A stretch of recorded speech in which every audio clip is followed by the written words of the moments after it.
सब कहते थे स्कूल का दूसरा टॉयलेट काफी नहीं है, लेकिन उस लड़की में कभी भी वहां जाने की हिम्मत। वो टॉयलेट में अकेली थी। तभी किसी ने दरवाजे को खटखटाई। लड़की घबरा गई और जल्दी से उठ खड़ी हुई, लेकिन अब वो खटखटना और भी जोरदार हो गई। डर के मारे उसने अपने बैग से एक छोटा चाकू निकाल लिया। कुछ देर बाद वो आवाज अचानक रुक गई। वो नहीं जानती थी कि बाहर कोई है या नहीं, इसलिए वो धीरे धीरे नीचे झुककर देखने लगी। उसका चेहरा बिल्कुल सफेद पड़ गया था। कुछ देर सुनने के बाद उसे लगा कि बाहर कोई नहीं है। वो सावधानी से साइड वाला दरवाजा खोला, लेकिन बाहर कोई इंसान नहीं, बल्कि स्कूल का नकली मॉडल आदमी खड़ा था। लड़की का आत्मविश्वास टूट गया। वो जल्दी से अपना बैग उठाकर बाहर निकल गई, पर तभी किसी ने उसका नाम पुकारा। वो पलटी, लेकिन वहां कोई नहीं था। उसी वक्त वो नकली आदमी धीरे धीरे सिर घुमाने लगा और पीछे से टॉयलेट का दरवाजा अपने आप बंद हो गया।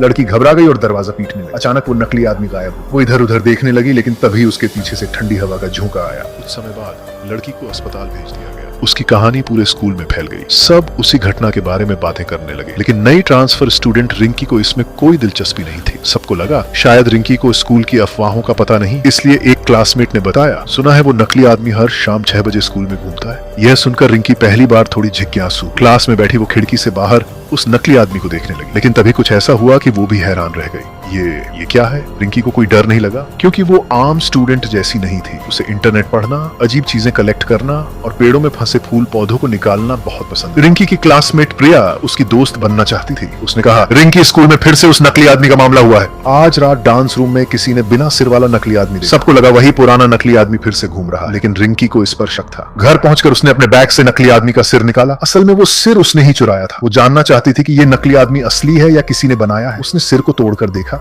अंदर से 2 इंसानों के दांत निकले। श्याओ मई की आंखें फैल गईं, लेकिन वो फिर भी नहीं डरी, क्योंकि वो अकेली रहती थी। डर से लड़ना उसने सीख लिया था। रात को 2 बजे उसने किसी को दरवाजे की खटखटाने का आवाज सुना तो उसने फौरन नकली सिर छिपा दिया। दरवाजा खोला तो सामने प्रिया खड़ी थी। प्रिया ने कहा कि उसके मम्मी पापा बाहर गए हैं, वो अकेली है, इसलिए रिंकी के साथ सोना चाहती है। रिंकी ने हाँ कर दी। रात में प्रिया सोते सोते रिंकी को गले लगाने लगी। रिंकी डर के मारे झटके से उठी। इससे प्रिया को चोट लग गई। उसके बाद प्रिया पूरी रात कुछ नहीं बोली, लेकिन अगले दिन उसका व्यवहार पूरी तरह बदल गया। अब वो रिंकी से बात नहीं करती, न उसकी मदद करती, बल्कि उससे कचरा फेंकवाने लगी। रिंकी बिना कुछ कहे मान गई। वो कचरा फेंकने गई, लेकिन जब लौटी तो देखा ऊपर की लाइट्स बुझ चुकी थी। वो अपना बैग लेने ऊपर गई तो देखा कि उसकी क्लासमेट आइज चश्मे वाली लड़की टेबल के नीचे छिपी कांप रही थी।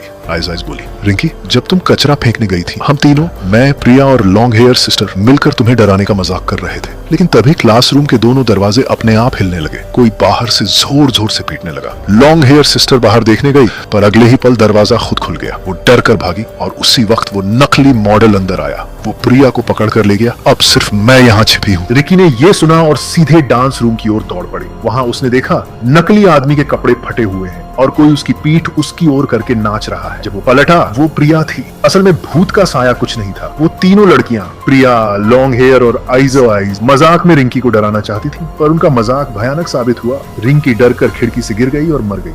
आइज नीचे भागी और देखा रिंकी की सांसें थम चुकी। वो घबरा गई और पुलिस को फोन करने लगी। तभी उसके पीछे से रिंकी उठ खड़ी हुई, पर अब वो इंसान नहीं थी। इतनी ऊंचाई से गिरकर भी वो मरी नहीं, क्योंकि वो खुद एक नकली इंसान। उसने आइज को मार डाला, फिर ऊपर जाकर प्रिया और लॉन्ग हेयर सिस्टर को भी खत्म कर दिया। तभी सब समझ गए उसका असली राज ये। कुछ दिन बाद स्कूल में 3 नए नकली मॉडल्स रखे गए, लेकिन किसी को नहीं पता था उन तीनों में 3 इंसानों की लाशें छिपी थी। अब सीन बदलता है। एक और लड़की के घर की कहानी। रात भर रखे टूथब्रश पर पानी था, लेकिन दूध का गिलास खाली। वो अकेली रहती थी, पर अब उसे लगने लगा कि घर में कोई और भी है। उसके माता पिता के मरने के बाद वो अमेरिका से थाईलैंड लौट आई। उसकी आंटी ने उसे अपनाने से मना कर दिया और वो अकेली पिता के पुराने घर में रहने लगी। शुरू में उसे डर नहीं लगता था, पर धीरे धीरे अजीब आवाजें आने, जिससे वो चौकन्नी हो गई। सुबह उठकर देखा टूथब्रश किसी ने इस्तेमाल किया था। कल गिरा हुआ अंडा गायब था। वो सोचने लगी, क्या यहाँ भूत है? लेकिन फिर बोली, अगर यहाँ कोई है तो वो मेरे पापा की आत्मा होगी। उसने अपने अमेरिकी दोस्त को वीडियो कॉल की और सब कुछ बताया। वो बोली, पापा की आत्मा मेरे साथ है, मुझे अच्छा लगता है। दोस्त ने मुस्कुराते हुए पूछा, अगर तुम्हारे पापा की आत्मा सच में तुम्हारे साथ है तो वो तुम्हारे पीछे क्यों खड़े हैं? लड़की ने डर कर पलट कर देखा, लेकिन पीछे कोई नहीं था। दोस्त हंसने लगी। सोचा मजाक करूं, लेकिन लड़की के चेहरे का डर असली था। कॉल कट गई और कमरे में सिर्फ सन्नाटा रह गया। अगर ये घर सचमुच भूतिया है तो वह कैसे पक्का कर पाएगा कि भूत उसका पिता ही है? अगर वहां कोई अजनबी भूत है तो उसकी किस्मत बहुत बुरी रहेगी। लड़की ने घर में एक कैमरा लगवाने का फैसला किया ताकि वह रात दिन मॉनिटर कर सके। वह जानना चाहती थी कि घर पर कौन है, पर उसे नहीं पता था कि जैसे ही वह सो जाएगी एक काली हाथ उसकी तरफ बढ़ गया होगा। लड़की का फोन बांचा हुआ था। फोन की स्क्रीन घंटों चलती रही पर किसी ने उसे नहीं छुआ। उसने फोन उठाया तो उसे उसमें कई अजीब तस्वीरें दिखी, उसकी सोती हुई तस्वीरें, घर लौटते वक्त डरते हुए उसकी कई तस्वीरें। हैरान होकर वह रात भर सुरक्षा रूम में बैठी रही। अगली सुबह उसने अमेरिका लौटने का टिकट खरीद लिया। वह इस डरावने घर में और नहीं रहना चाहती। पर जब वह सामान बांधने घर आई तो याद आया कैमरा अलमारी में रखा है। उसने वीडियो चेक करने का सोचा। कैमरे की फुटेज में उसने देखा बिस्तर के नीचे से कोई काली चीज निकल रही थी। लड़की के होश उड़ गए, उसके सांस अटक गई। उसने सोचा कि शायद कुछ वहां छिपा है। उसने फोन से नीचे की फोटो ली, अंदर कुछ भी नहीं था। पर फिर भी वह और नहीं ठहर। उसने सामान उठाया और घर छोड़ने को निकली। तभी उसकी चाबी गिर गई। चाबी को उसने चाकू से हुक कर उठाया और दरवाजा खोलने लगी, पर डर की वजह से हाथ कांप रहे थे। अचानक उसे चक्कर आया और वह बेहोश सी जमीन पर गिर। गहरी सांसें लेकर वह संभली और याद आई कि उसने वीडियो पूरा नहीं देखा था। वह कैमरा लेकर फिर फुटेज प्ले करने लगी। जो उसने देखा उसने सब उधेड़ कर रख दिया। फुटेज में वह खुद उस काली चीज के नीचे, ऐसा लग रहा था जैसे कोई उसे पकड़ रहा हो। उसने झटके में चाकू निकाला और खुद को बचाने की कोशिश की। टूटे फूटे हाथ पैरों से वह बालकनी पर भाग निकली और अपनी आंटी को फोन कर मदद मांगी। आवाज इतनी कम थी कि आंटी कुछ सुन नहीं सकी। अब लगता था कि उस पर अब केवल वह खुद ही भरोसा कर सकता। वापस घर लौटने पर काली चीज गायब मिली।